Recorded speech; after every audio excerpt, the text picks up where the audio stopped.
Well, thank you. We'll start with questions. And for those who are watching via the webcast, you can submit questions online in the chat box or by Twitter using the hash string that was available.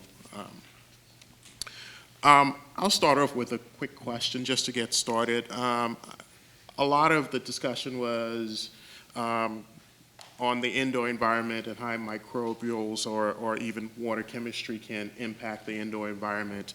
One of the biggest tools that we have for controlling the indoor environment is our heating, ventilating, air conditioning systems.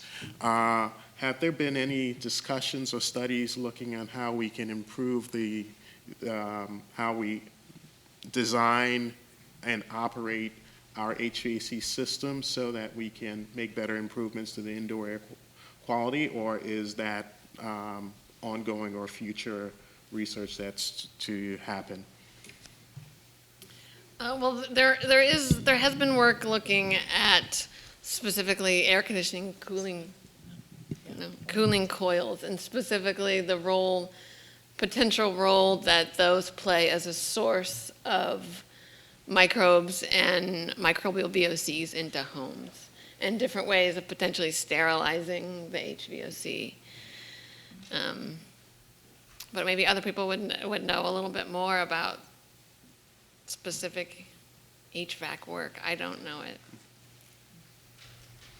I think generally houses are designed around energy mostly to make a comfortable living space, and it's these new discoveries which challenge us now to rethink how we want to operate and build our homes to create a healthier environment. The fact is we didn't know about most of these emissions or a lot of these emissions before, and so the original way you build a house was supposed to keep yourself warm and preserve as much energy as you can. But knowing now what we've seen here just now, there may be strategies that you can adopt to minimize your exposure, simple ones too.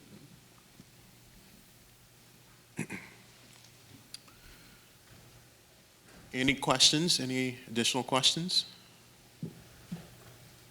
Go to the mic. Could you please? This is a question for Dr. Turpin. Do you think the solubility of these gases in water differs from the bulk measurements to droplets? Have you ever tried to investigate that? Mm-hmm.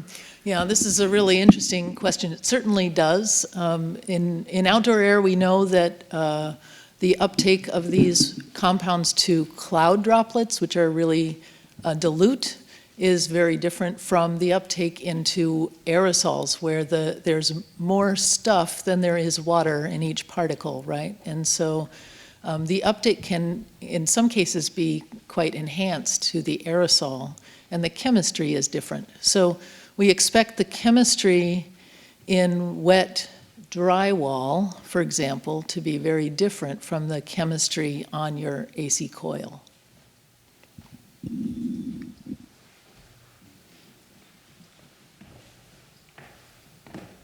So just to follow up on that, it sounds like what you're saying is that atmospheric chemistry, we're dealing with a real water phase, but down near the Earth, we're dealing with a hydrated phase. Yeah, I think that's right.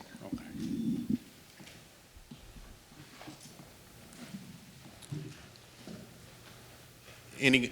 Any questions?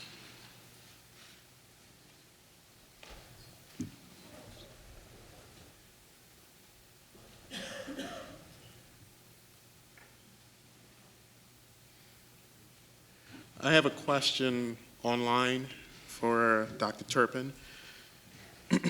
Have you looked for perfluorinated acids in the aerosols?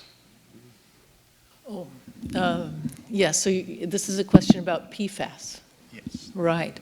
Actually, we're involved, and Heather Stapleton too, here in a big PFAS project in North Carolina. The state of North Carolina is funding, and all of that work really is driven by concerns over health, most of it about drinking water, contaminated drinking water. But we know that wet deposition of PFAS in North Carolina is an issue, that rainwater is contaminated with PFAS. And my group is working on measuring particulate and gas phase PFAS outdoors because the state is worrying about health. But I think that we really expect and know from the few measurements that are available in other places that indoor concentrations of gas, of PFAS in the air are going to be higher than outdoor concentrations. Maybe if you're in the plume of the Chemours faculty facility, that's different. But so we have measured PFAS in ambient particles outdoors, and we're really looking for the opportunity to do that indoors as well. I have another online question. It states, Dr. Williams talked about quantifying reactivity in terms of OH chemistry. The questions for all the panelists: have any of the panelists seen the importance of chlorine chemistry indoors? And specifically for Dr. Williams, how would that affect the OH equation? Oh, that's a good question. Well, I think there's been some nice studies that have been presented at previous meetings from the home care team. Maybe you want to say something about it, showing chlorine chemistry in action. Did you want to say more? I'm not sure if your mic is on. Ah, okay. Sorry. Okay, is that better? Yeah. So I understand that the home care team have actually done that experiment by generating chlorine radicals through the use of bleach on floors. Do you want to say something about what you saw? I was not involved in that. Oh, I I'm sorry. don't know. Ah. You'd have to ask Nina. To get the home chem, do you want to?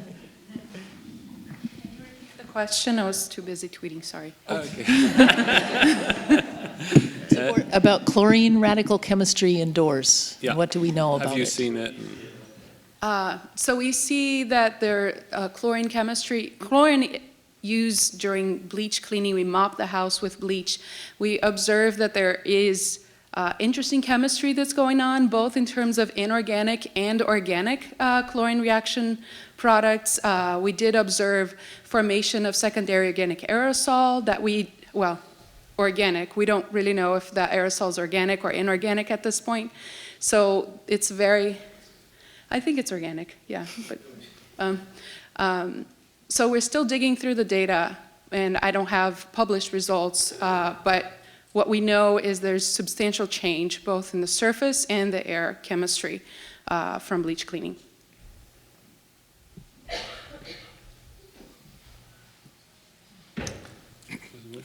There's one more.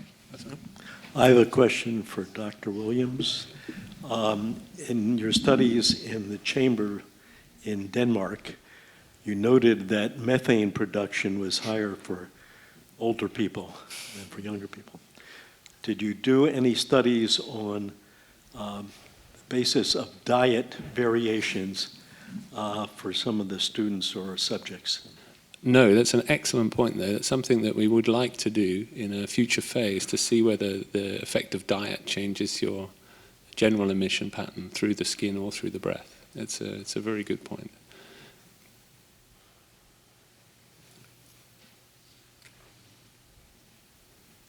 Any other questions?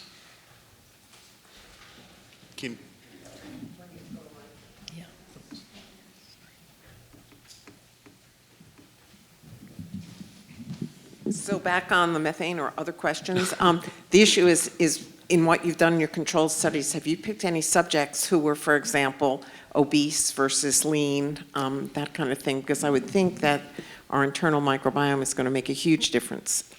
Yeah, indeed. That's another good question. In this particular study, we tried to standardize as much as possible. So we tried to use, for most of the experiments, sort of basically student-age people from 20 to 30 with a certain BMI that was reasonably healthy.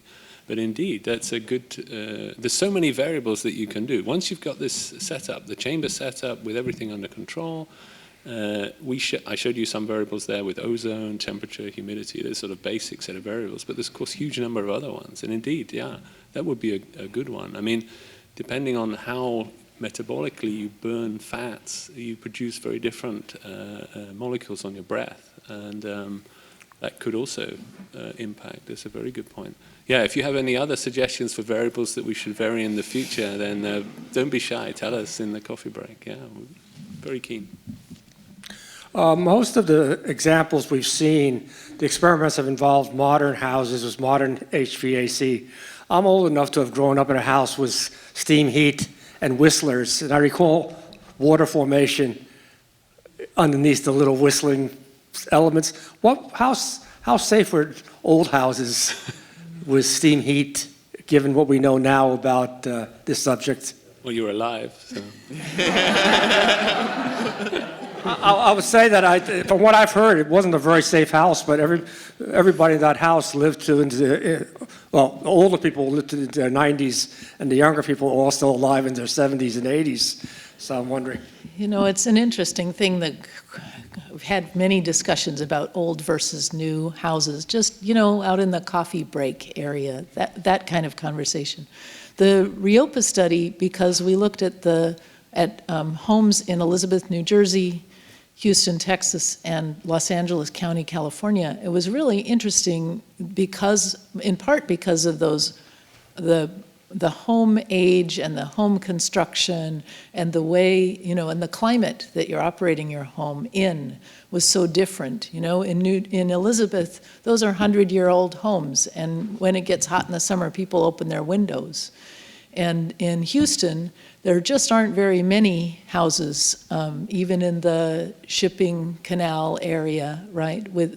There are some, but there aren't that many houses without air conditioning. So, but you know, if you think about the health risks of old houses versus new houses, there are health risks in both cases. And to me, and I've lived in now a 100-year-old house and a 20-year-old house recently, but to me, it seems like we know a lot more about the health risks of those 100-year-old houses, right? There are things like asbestos and lead and radon, perhaps, in both cases. Just sort of as a citizen who spends too much time indoors, the way I feel about it is the new homes, there are so many new materials made with new chemicals, and there are new chemicals used, more and more new chemicals used every year in consumer products and in materials and furnishings that we really don't know very much about them. EPA has a database of chemicals in consumer products. They've got a list of 75,000 chemicals in 15,000 consumer products. And I think we have good toxicity data. Maybe Linda knows a better number than I do, but about 200 of those. And we really don't have very much data on what's in the ambient air or what people are exposed to. Most of those, we just don't know very much about them.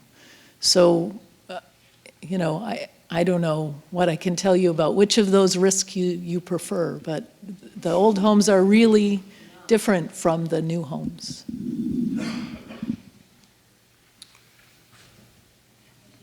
Yes. Yes. Well, thank you, everyone, and thank you to the panelists. This ends this panel, and we will be. Some announcements. Okay.